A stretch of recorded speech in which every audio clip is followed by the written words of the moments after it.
Sa kasaysayan ng ating bansa, may isang pangalan na hindi kailanman malilimutan. Si Dr. Jose Rizal. Isang taong hindi humawak ng espada, ngunit ang kanyang panulat ay mas matalim pa sa anumang sandata.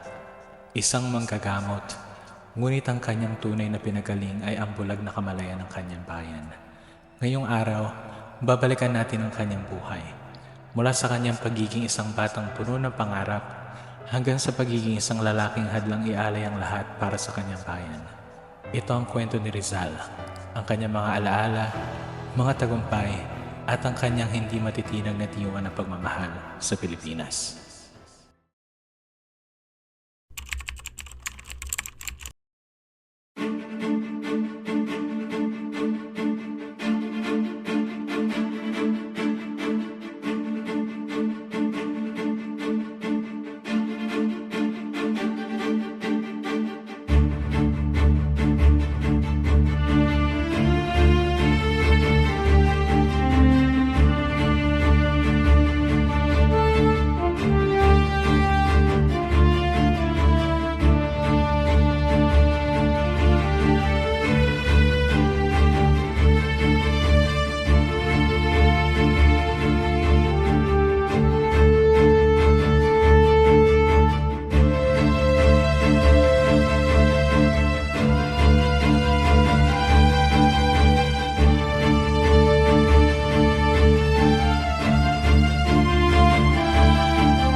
Ginoong, marami nga sasabi about kay Rizal. Ano ba talaga naging role niya sa kasaysayan natin?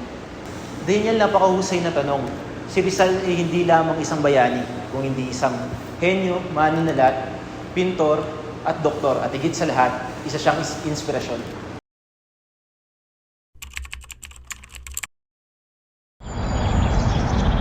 Mayroon daw dalawang gamo-gamo, isang matanda at isang bata.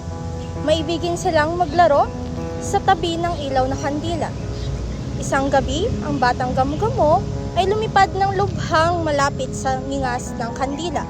Mag-ingat ka, Jose. Tandaan mo, ang edukasyon ay susi sa kalayaan.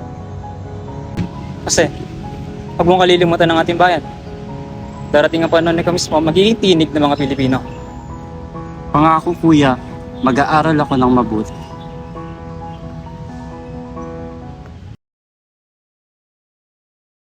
Kamanghato. Bata pa lamang si Rizal, matalino na siya. Pero higit pa roon, parang may hinububog na siya para sa isang mas malaking misyon. Tama ka yan, Gab. Mula sa murang edad, naranasan ni Rizal ang mawalan ng katalungan, lalo na naman nakulong ang kanyang ina. Isa ito sa isang mahalagang dahilan kung bakit siya nagpatuloy sa pag-aaral. Kaya siguro ganun na lang yung pagpupursige niya sa pag-aaral, no? Hindi ba delikado mag-aral sa ibang bansa? Napakahirap nga, lalo na't binabantayan na sila ng otoridad. Pero hindi nagpatinag si Rizal. Sa kabila ng panganib, naglakbay siya upang matuto. Hindi lang para sa sarili niya, kundi para sa bayan. Kaya pala siya naging mas bihasa sa wika at larangan. Isa siyang henyo. Ngunit higit sa talino, ang tunay niya naging sandata ay ang kanyang panulat. Dito nagsimula ang kanyang revolusyon. At sa susunod nating bahagi, mas lalo mo pang mauunawaan kung paano niya ginamit ang kanyang edukasyon upang ipaglaban ang katotohanan.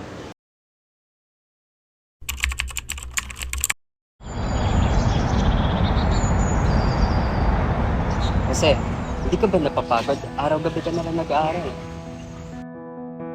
Paano ko matutulungan ng bayan kung hindi ko paigtingin ang aking kaalaman? Ngunit Jose, merong mga nagsasabi na hindi dapat sumalungat sa mga Kastila. Ang karunungan ay hindi pagiging himagsik. Ito ay paglaya sa isip.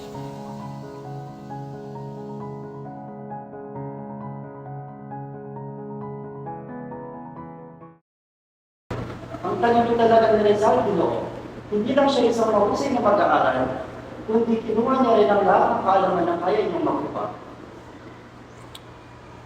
Tama ka. Hindi lang siya nag-aral para sa sarili niya. Ginamit niya ang kanyang talino para sa bayan. Kaya hindi lang siya yung naging isang doktor, mananalisik at polikot, kundi isang manulat na nagmulat sa mga Pilipino. At nung panahon na yun, doon niya nakasangulang sulat ang kanyang aklat ng iba, ang Noli Me Tangere at El Filipinismo. Oo, pero hindi yun basta-basta. Alam niya delikado ang kanyang mga ginagawa. Ang pagsusulat niya ay isang tahasang hamon sa mga Kastila, lalo na sa mga fraile. Ang kanyang mga salita ay may inspirasyon sa mga nakakarami. Ngunit nagulot nito ng panganib sa kanyang buhay. Hindi na pala siya isang manulat. Isa rin siyang revolusyonaryo, gumamit ng panulat. Tumbak at sa susunod natin bahagi, makikita natin hindi lang kung paano niya sumulat ang kanyang mga program, kundi pati ang kanyang pinakamatalis at pinakapapait na pagmamahal.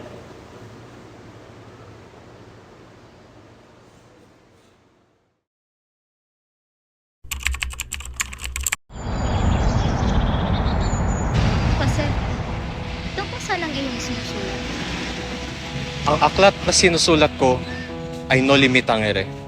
Isinusulat ko ito para sa ating mga kababayan upang matuto sila.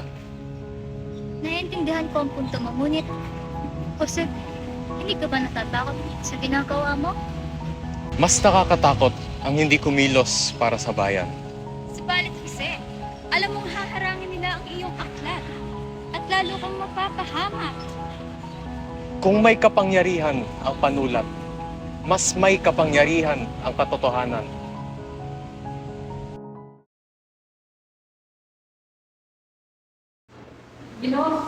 Ang dami lang pala yung pinagdaanan ng Rizal. Hindi lang siya lumabag sa pagkakita ng panulat, kundi nagmahal din siya ng tao. Ngunit, tila lang siya hindi magtagmamal. Ganoon na nga ang buhay niya. Ang kanyang pagmamahal para kay Leonor ay ganoon din ang kanyang pagmamahal para sa bayan. Ay puno ng sakripisyo. Ngunit kahit anong lungkot at sakit ang pinagdaanan niya, hindi siya tumigil sa kanyang misyon. At ito na nga siguro ang panahon na mas lalo niya pang pinaglaban sa pamamagitan ng panulat. Tama, matapos ang Noli Me Tangere, hindi siya tumigil. At hindi lahat ng Pilipino ay noon ay naniniwalas na ang pagbabago ay makakimit sa pamamagitan ng edukasyon at kapayapang reforma.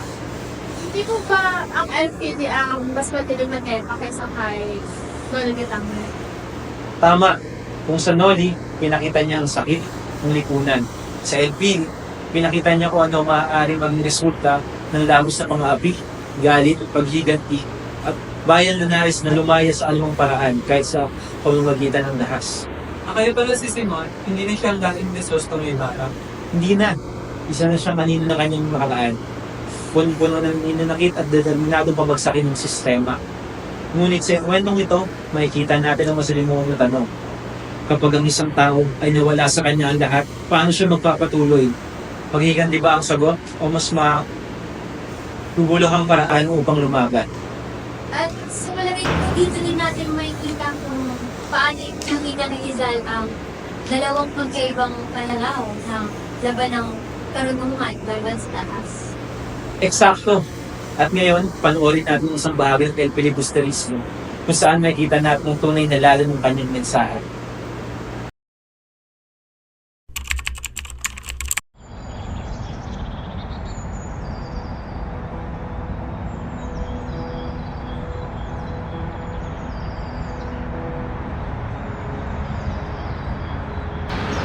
O aking kaawawa.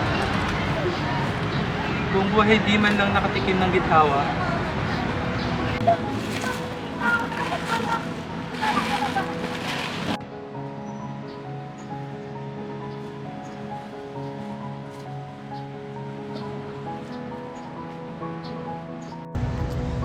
Ibarra. Ayusin mo kumilala, Basilio. Agad mo napagtanto na ako ay si Crisostomo sa katauhan mo. Siyang magsisilbing ako natapos sa mapangaliping sistema ng bayang ito. Tulungan niyo ako, Isagani. Tulungan niyo ako magimagsik. Senyor, ibang hangarin namin ni Isagani. Ako po ay magiging isang sertipikadong doktor na. At nais ng aking mga kasamahan kagaya ni Isagani. Nilalayo namin na pagpapatayo ng mga paaralan na magtuturo ng Espanyol sa ating mga kababayan.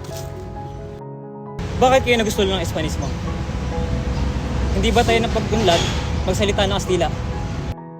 Ang mga mamamayan hindi marunong magmahal sa sariling wika ay binawasa ka nilang sariling pagkakakilanlan. Magiging isang bayan tayo na walang sariling integridad. Isang lahi na walang sariling dangal.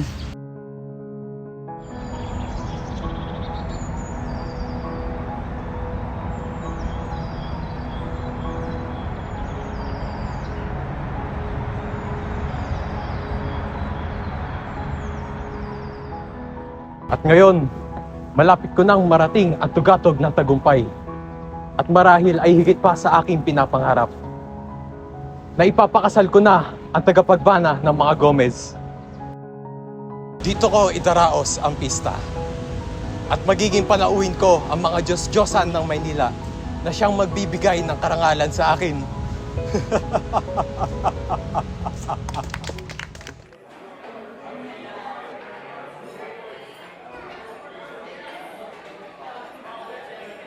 Ramdam ko ang bigat ng loob ni Simon.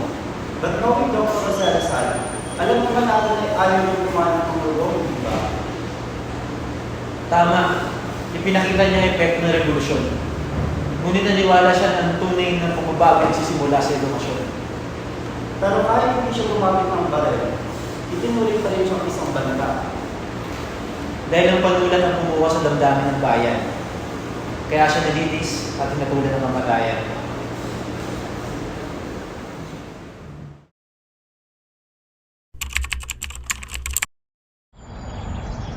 Jose, hindi ka dapat mamatay sa ganitong paraan. Isang pagkakamali ito. Ang bawat sakripisyo ay may dahilan. Huwag mong kalimutang ipagpatuloy ang laban.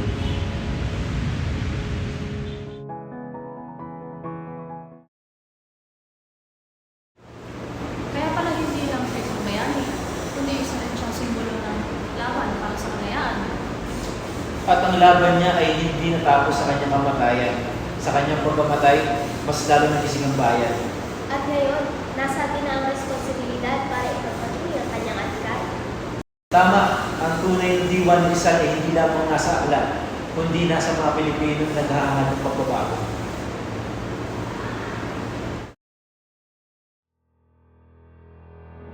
Si Jose Rizal ay hindi lamang isang pahina sa kasaysayan. Siya ay isang tinig, isang diwa na patuloy na nagbibigay inspirasyon sa bawat Pilipino. Ngunit ang kanyang kwento ay hindi nagtatapos sa kanyang kamatayan. Hanggang may mga Pilipinong patuloy na naghahanap ng hustisya, katotohanan at pagbabago, si Rizal ay nabubuhay sa ating puso, sa ating mga pangarap at sa ating pagkilos. Hindi sapat na alalahanin lamang siya. Kailangan nating ipagpatuloy ang kanyang laban dahil tayo mismo sa ating maliit o malaking paraan ay maaaring maging Rizal ng ating panahon.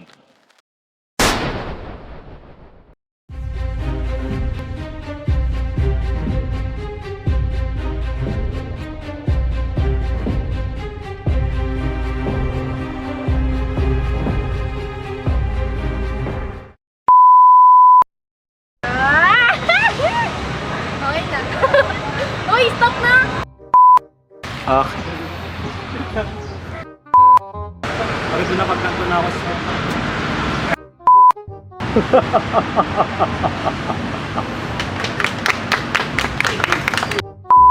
At ngayon,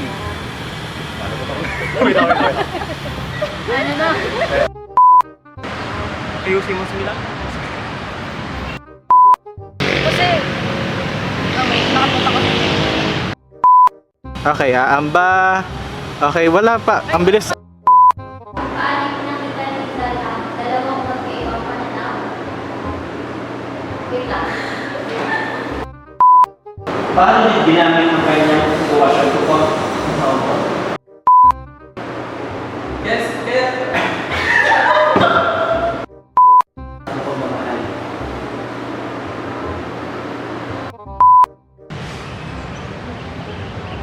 Tapos na?